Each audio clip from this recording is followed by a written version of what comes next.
বাসর রাতে বউয়ের বুকে কাটা দাগ দেখে স্বামী কি করলো তা দেখলে চমকে উঠবেন। বাসর ঘরে নতুন বউয়ের কাছে যেতেই চোখ পড়ে বুকের উপরে। তা দেখে রোহান বলল, তোমার বুকের ডান পাশে এই কাটা দাগটা কিসের? হঠাৎ এমন প্রশ্নে কাজল একদম না চমকে উঠে বসে নির্লিপ্ত ভাবেই বলল, ব্রেস্ট টিউমার ছিল, আর ওটা সেই সার্জারির দাগ। কবে হয়েছিল? খুব স্বাভাবিক প্রশ্ন, কিন্তু কাজলের মাথার মধ্যে একটা সূক্ষ্ম রাগ ওঠে। মা প্রায় বলতেন, মেয়ে মানুষের এত রাগ ভালো নয়, কিন্তু এই উপদেশ মেনে চলার মেয়ে কাজল কোনোদিনও ছিল না। তবু আছে আশ্চর্য রকম শান্ত।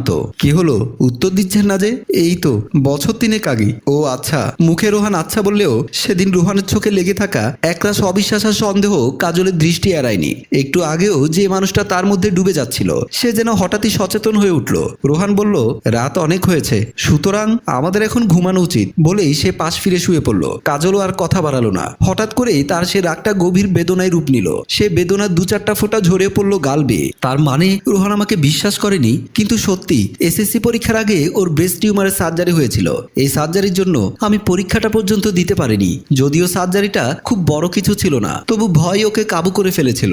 সে এসব মন থেকে মুছে ফেলেছিল। তবু তার বাসর রাতে স্বপ্ন ভাঙতে সে হাজির হয়ে গেল। পরিবারের পছন্দে শিক্ষিত আর সুশীল একটা ছেলেকেই তো বিয়ে করেছে, কিন্তু কেমন শিক্ষিত সে যে একটা সার্জারির দাগ চিনতে পারে না, অন্য কিছু ভেবে বসে আছে।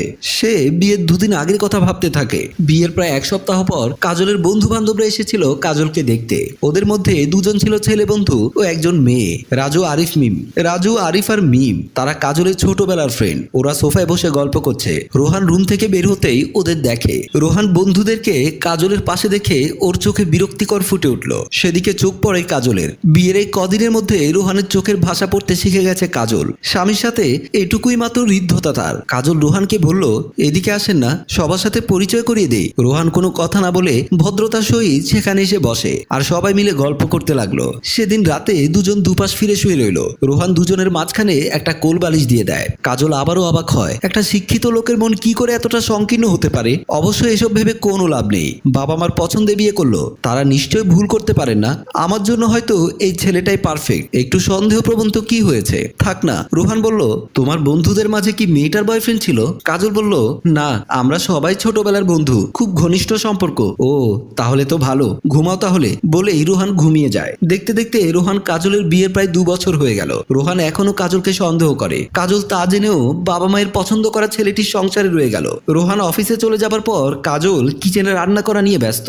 সে রান্নাঘরে একা কাজ করছে। হঠাৎ কলিং বেলের শব্দে কিছুটা চমকে উঠে কাজল। এখন তো কারো আসার কথা নয়। রোহান ফিরে এলো না তো? আজ এত তাড়াতাড়ি অফিস ছুটি হয়ে গেল? কোনো দুর্ঘটনা নয় তো? এক ছাদের নিচে থাকতে থাকতে আজকাল মানুষটার প্রতি খুব মায়া পড়ে গেছে ওর। তবে কি এর নাম ভালোবাসা? তবু অনিশ্চিত পদক্ষেপে এগিয়ে যায় দরজার দিকে। দরজা খুলে দিতে দেখলো কাজলের শ্বশুর শাশুড়ি এসেছে। কাজল তাদেরকে সালাম দেয়, তারা সালাম নেয়। আসুন, ভেতরে আসুন। তারপর তারা ভেতরে আসে। তারা 2জন সোফায় বসে। মা বলল, রোহান কি অফিসে? হ্যাঁ মা, রোহান অফিসে।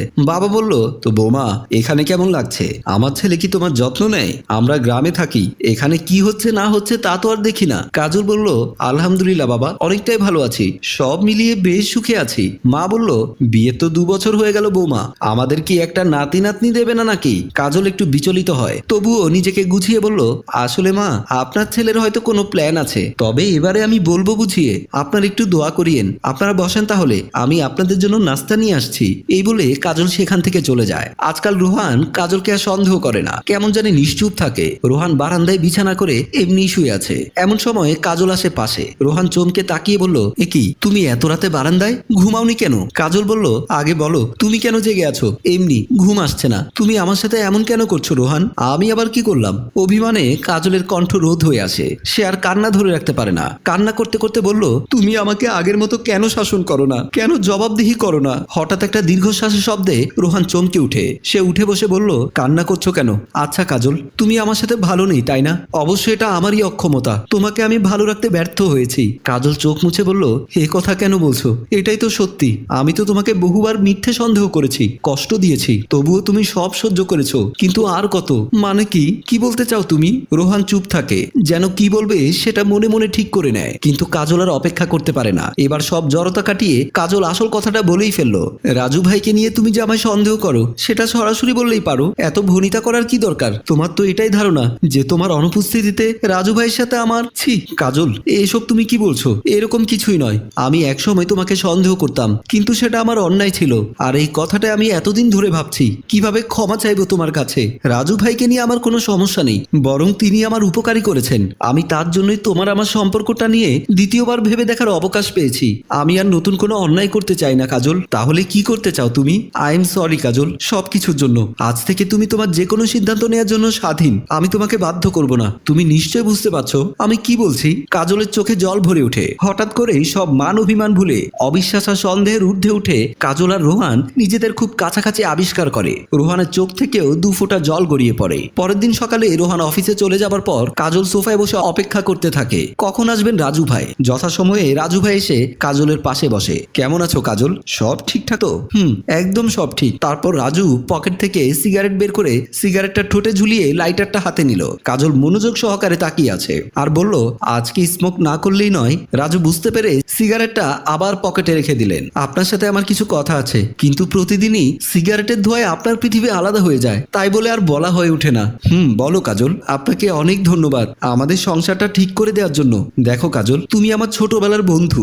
বিয়ের পর তুমি আর আমার সম্পর্ক তুই থেকে তুমি, আর বন্ধু ছেলে ভাই। তোমার কোনো ক্ষতি হোক বা অসুখে থাকো তা আমি চাই না, তাই তো তোমার স্বামীকে সবটা বুঝিয়ে বললাম। কাজল বলল, অনেকটাই ধন্যবাদ। আর এখানেই সব ভুলের অবসান ঘটিয়ে আমাদের গল্প শেষ হয়। সম্মানিত ভিউয়ার্স, আসলে বউ হচ্ছে ঘরের লক্ষ্মী, তাই কোনো সন্দেহের বসে পড়ে ইগনোর করবেন না। বন্ধুত্বের সম্পর্কটা আসলে এমন হওয়া উচিত যেখানে স্যাক্রিফাইস আছে, দুজন দুজনার বুঝার ক্ষমতা আছে, দুজন দুজনকে বোঝার ক্ষমতা আছে। সুখী হোক সকল পরিবার। গল্প ভাবনায় হাসিম রাজু, পরিচালনায় এম ইদ্রিস।